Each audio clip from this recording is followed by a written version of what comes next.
Most of us think we have a problem in our life unless we have something that's a bigger problem to contrast it with.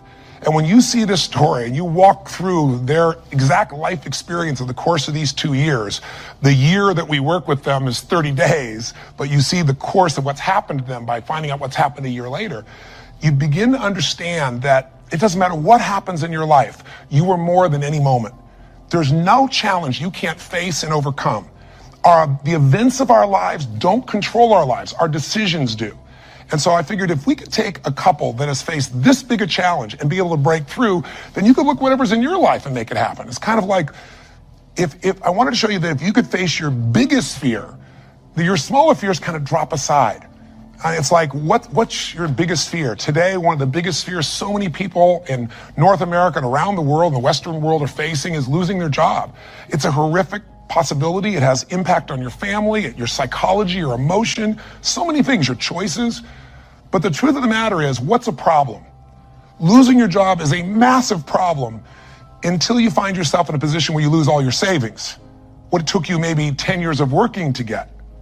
Then what's a problem after losing your savings? That's not a problem anymore when all of a sudden you lose your leg or an arm or something horrific happens to one of your children. That's not a problem when someone tells you all of a sudden that you have terminal cancer. And I've had those moments where somebody says you've got that tumor in your brain and we don't know what it means. Those moments take your other problems and make them disappear. And you know what's interesting?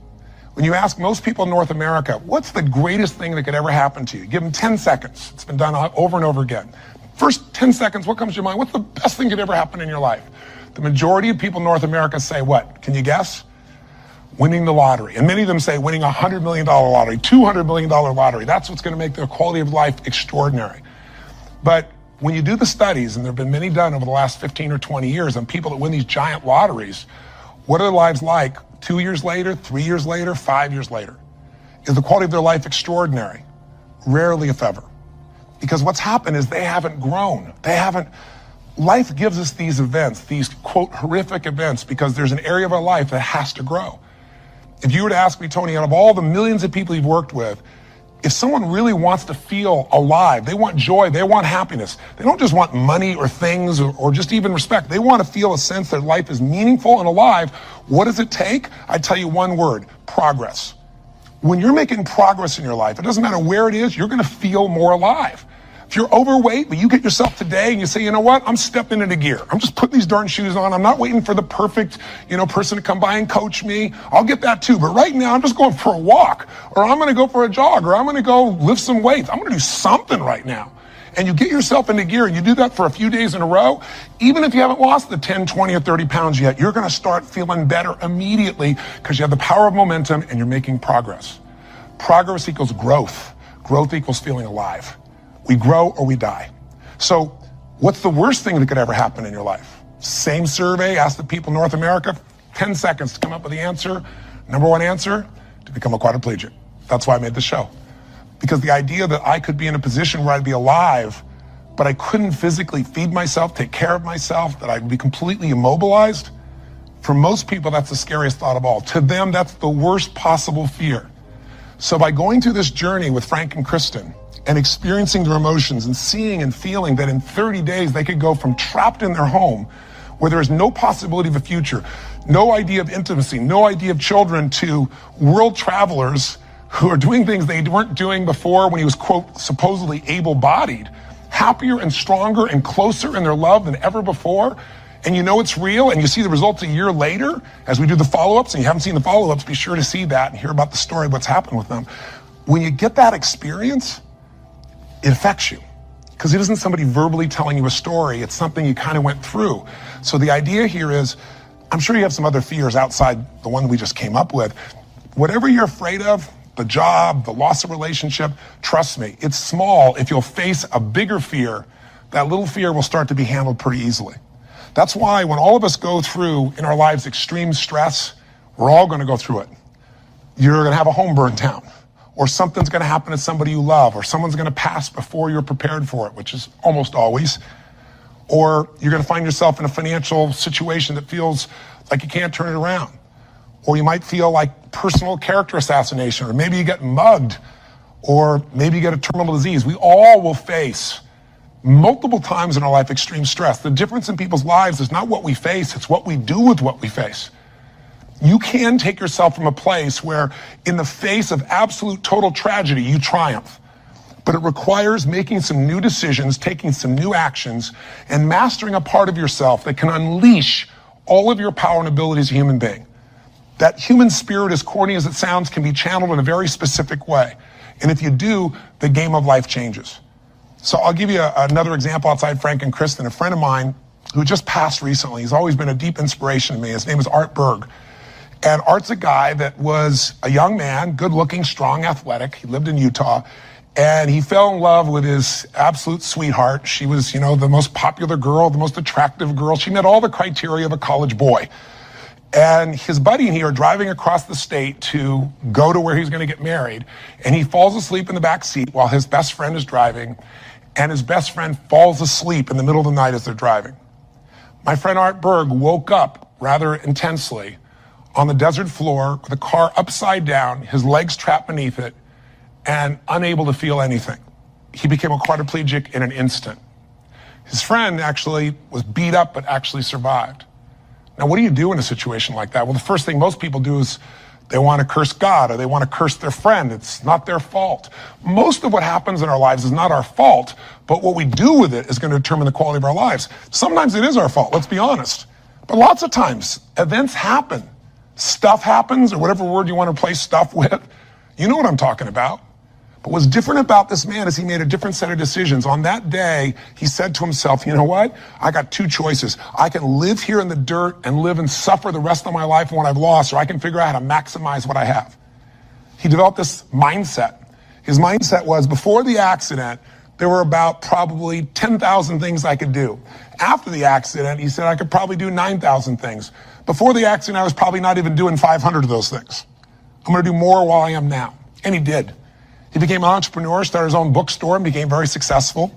He married the same childhood sweetheart because this man was so inspirational to be around. It didn't matter what he was in a chair. She loved him. He had 2 children, one of the greatest gifts of life. And he did all kinds of crazy things. He'd scuba dive. His friends would put him in a suit and tie a set of weights to him. He'd drop to the bottom. They'd drag him along the bottom. That was his idea of scuba diving. He was an incredible human being, and he lived an incredibly full life filled with joy. The worst thing ever happened to you, be a quadriplegic. The best thing, win a lottery and feel like everybody wants something from you and you didn't earn it. And there's no sense of joy and everything's about trying to hang on to what you got. What is the best thing that could happen to you? What is the worst? The worst is not to take control of the force that controls your life. And that force is human emotion. I want you to think about this and answer a question for me if you would. What really changed Frank and Kristen's quality of life? What changed them? You can see the change. You can see it even more a year later, that it's continued to happen. What made the change possible? Did you get it? Did you see it? The answer is simple. We changed the emotional pattern that was controlling their life. And you and I have emotional patterns that are controlling us right now. Whether we're aware of it consciously or not doesn't matter. It's the force that is shaping you. It's shaping your relationship. It's shaping your finances. It's shaping your career. It's shaping the amount of joy or unhappiness or suffering or excitement you have right now in this moment. But it's an invisible force most of us never take a look at. You might want to take a look at it right now through the eyes of what we did with Frank and Kristen. Now, what was the emotional pattern that was dominating them at the beginning of the show? You could feel it, couldn't you? And there was this feeling of death, that there was no future, probably the most common belief system in people in North America and now in Europe. 60% of Americans now believe that the future is going to be worse than the past for themselves and for their kids. 70% of Germans and Europeans, I think it's 80% according to the Pew study recently in France. Around the world, we're starting to believe that circumstances control who we are. Don't get me wrong, circumstances play a huge impact. Events play a huge impact on your life, but they're not the ultimate determining factor. The force of human spirit or emotion is it. With the right emotion, you can unleash things you could never dream of. And I know you know this is true. So take a look, let's analyze. Where do these 2 live after the accident?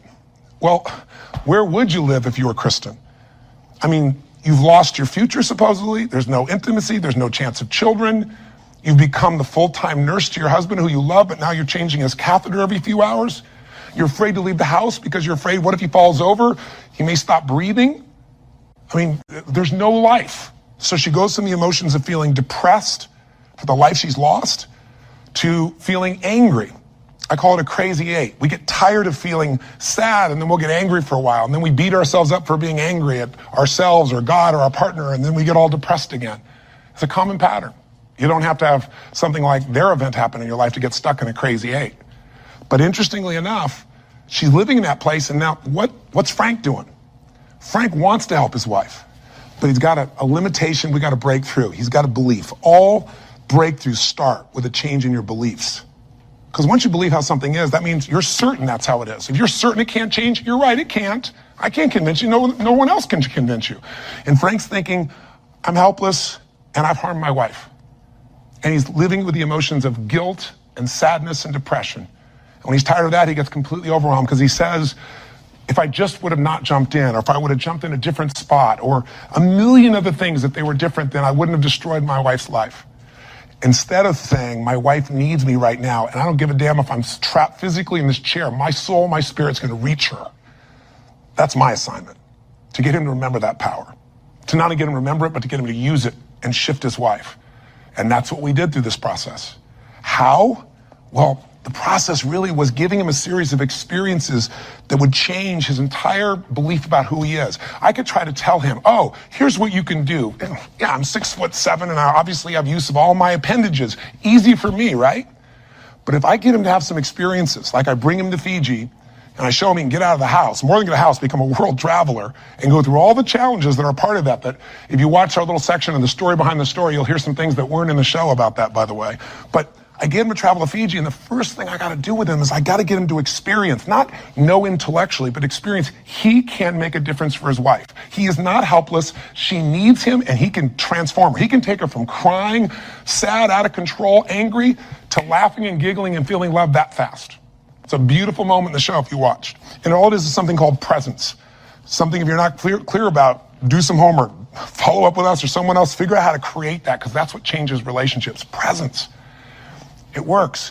And Frank starts to understand, not verbally, but by his own experience, hey, I don't have to live in that sadness or that feeling of being unworthy or that feeling of being overwhelmed. I can matter. I can matter to her. I don't have to be the person she just takes care of. It was a huge shift in the experience. And I'm giving you Frank's example because it relates to yours. Maybe you have different emotions, but don't we all get to points where we feel like we don't matter or we can't change something? We're stuck, and it's our belief. Great way to break that belief, get yourself another experience. That's what I do with people in seminars. That's what I do in any coaching process. Change it. What do we do after that? We take him through the experience of facing his fears, and we get him to do the skydive together with his lady.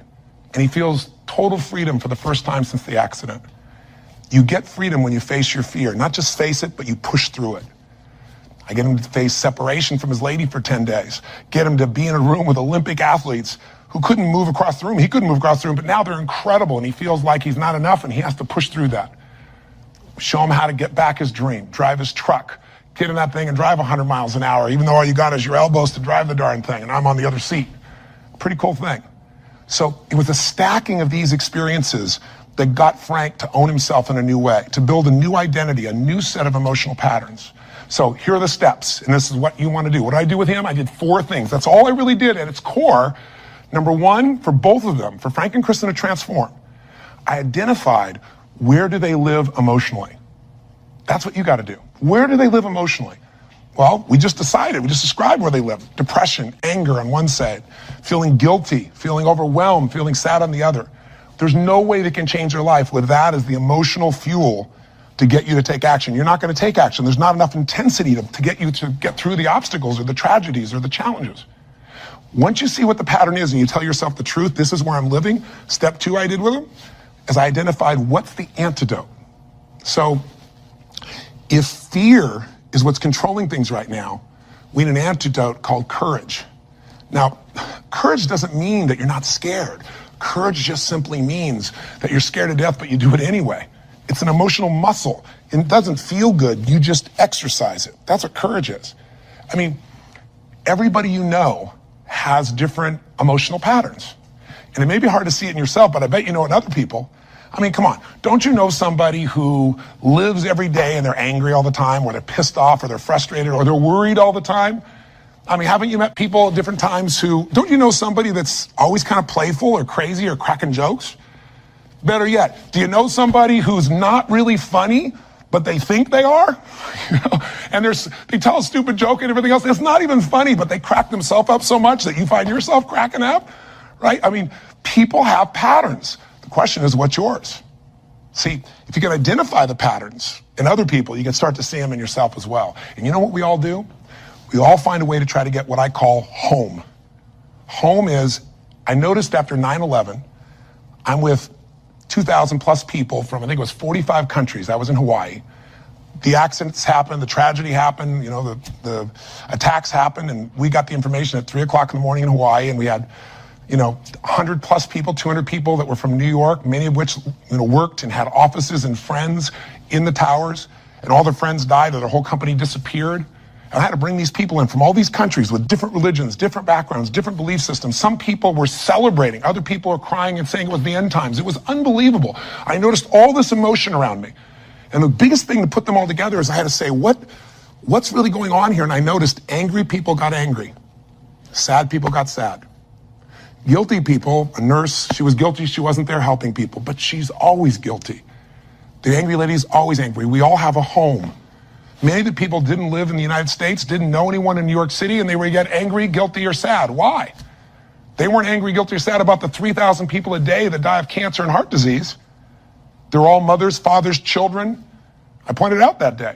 You can't be convenient with your compassion, and yet most of us are.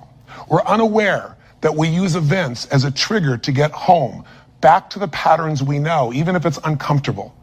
So if you identify where you live, emotionally, the patterns that are limiting you, the second piece is find the antidote. Courage can replace fear.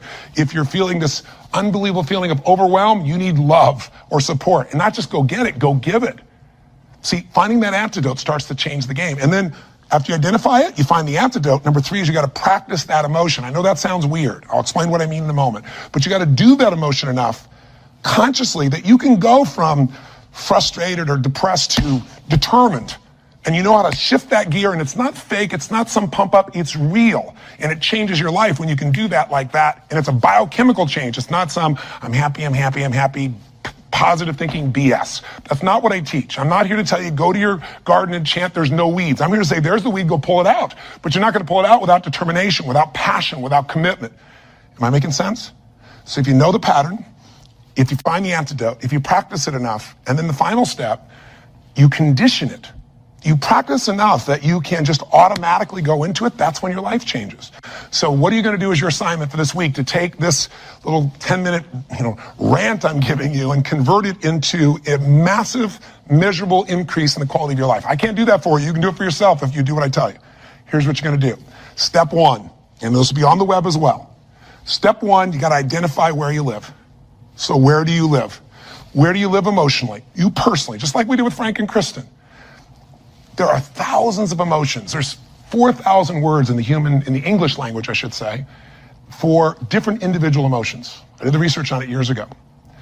I'm gonna have you take out a piece of paper, pen, take out your notebook, computer, get a page. On one side, one column, write all the emotions that you experience at least once a week that empower you in some way.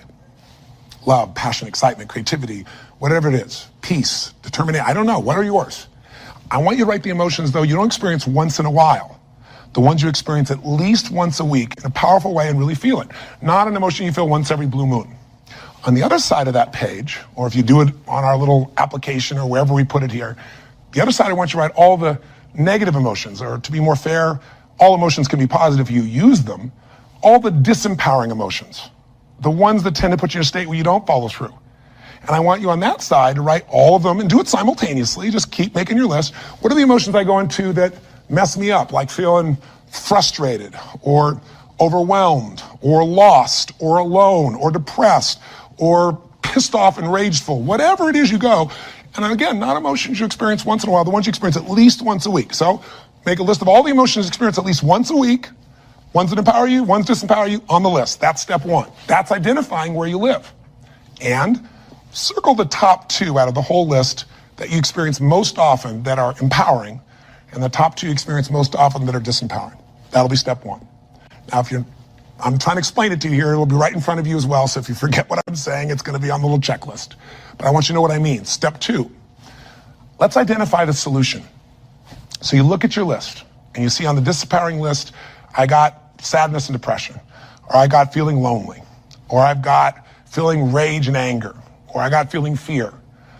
What emotional state would you like to feel in that situation that would change your life? If it's fear, maybe it's courage. Again, courage doesn't mean it's easy, doesn't mean you feel, confident. It just means you're going to do it anyway. Maybe it's determination. Maybe instead of feeling alone, you feel loving and you go give to somebody else. What's the antidote? What's an emotional pattern that if you live that, it would change the game? Is it faith? Is it passion? Is it courage? Is it playfulness? You're taking things just too damn seriously. You've forgotten perspective. Go watch the show again. See if you really have a problem. See if your problems are as challenging as the people you just saw who transformed their tragedy into something tremendous, something beautiful, something magnificent, something meaningful, something that can even help other people that are watching. That's the beauty. So that's the second step. What's the antidote? Come up with your antidote emotion. Step 3 is you got to practice that emotion. Now, I know that sounds silly, stupid, kind of weird.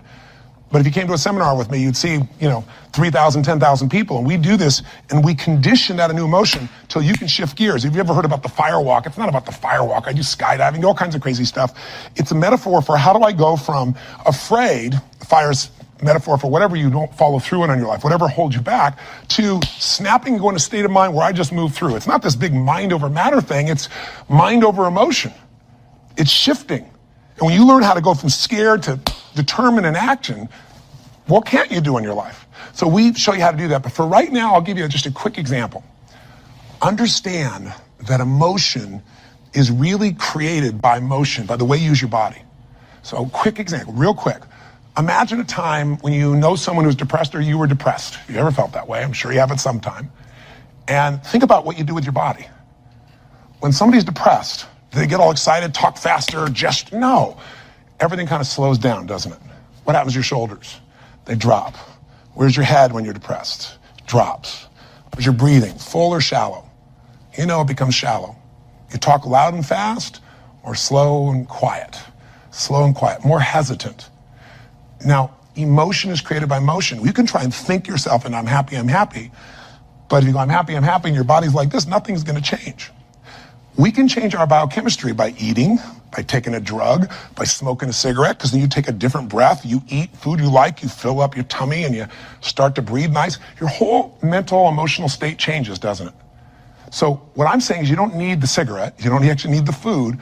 You can just physically learn to say, this is what I do when I'm depressed, this is what I do when I'm most determined. There's this gesture I made. I remember one time when I was a kid, or one time I got pissed off, and what did I do? I made a gesture, I stood taller, I looked the person in the eye, I spoke with more authority.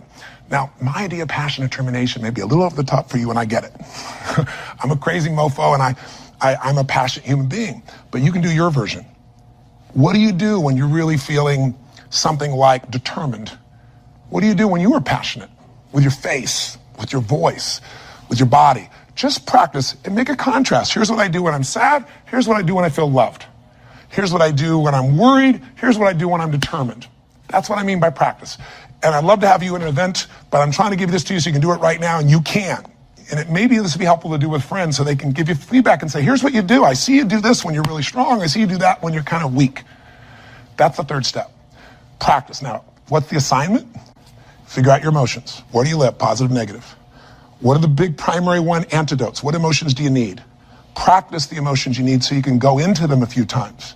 Sounds a little weird, but if you do it, you'll see it's actually quite fun. Feels powerful. Maybe do it with a friend. That's the easy way to do it. And condition it. And that means take the next 3 days, do this 3 times. Figure out the difference and shift from not sure, worried to determined. From overwhelmed, I don't know what to do, to focused. And you just deliberately, physically make the change from one to the other. 3 times for 3 days. If you're bold, do it for 7. But if you do this 3 or 4 times a day for 3 to 7 days, you'll start to get a pattern in your body. And the pattern in your body, a new pattern, means a new life. Our life's a reflection of our emotional patterns. If you live in sadness and depression, you could have $1 billion and your life is called sad and depressed. If you're living feeling grateful, feeling alive, feeling passionate, your life is filled with gratitude and passion. It doesn't matter what's happening anywhere else. And you can face any challenge from those emotions and you can overcome. Does this make sense? This is how you can take what you watched in that show and convert it into some actions that'll change you. Very simple approach. Or come see me or get some coaching. I've got all kinds of resources, but this is something you can do right now. You don't need anybody else to make happen. You just need a little ability to take action. Make sense? And if you haven't seen the show, for God's sakes, go on Hulu and watch the show, or all this will just sound like a bunch of words. If you've had the experience, you know what I'm talking about, and you've witnessed it, it'll be real in you right now, and you'll get a sense of what you can do to move forward.